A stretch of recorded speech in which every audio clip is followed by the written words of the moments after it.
Баршаңызға қайырлы күн достар. Сіздермен бірге мен Сәуле Алиева. Бүгін сіздермен осындай алма қосылған пирогтың шарлотканың рецептісімен бөлісетін боламын. Міндетті түрде видеоны соңына дейін қараңыз. Ең алдымен таза ыдысымызға қантымыз бен жұмыртқамызды қосып миксерлейміз.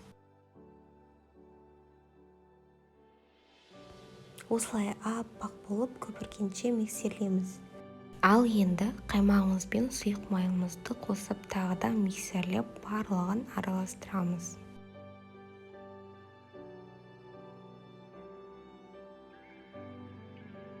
Ұн мен қосылтқышты араластырып қосатын боламыз. Ұнды екіге бөліп қосыңыз және міндетті түрде ситадан өткізіп алыңыз.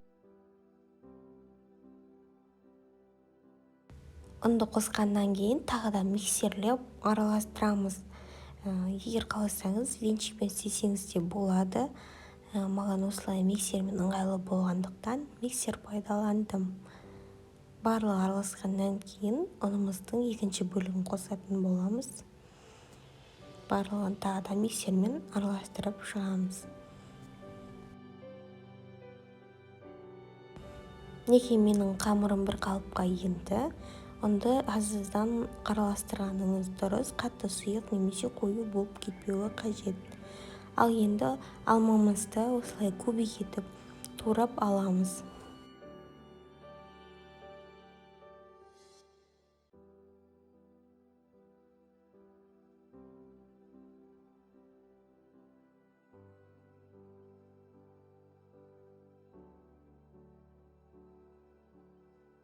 Алмаларды қамырымызға қосып, бір қалыпты барлығын араластырып шығамыз.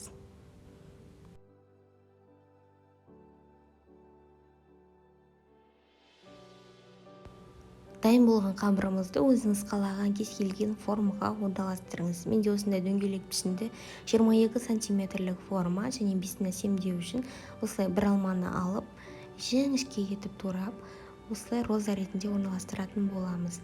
Пирогымызды пешке салып пісіреміз. Дайын болғанша бетін ашпаңыз. Неге біздің пирогымыз дайын болды достар. Өте әдемі болып көтерілген және дәмі де өте тамаша. Сіздерге міндетті түрде осы рецептпен дайындауға кеңес беремін. Өйткені бұл менің бірінші пирогым емес, алма қосылған. Мен көптеген рецепттермен пісірдім. Осылай мінсіз болып көтерілген осы рецепт болды. Видеоны соңына дейін қарағаныңызға рахмет. Лайк басып, менің каналыма тіркелуді ұмытпаңыз.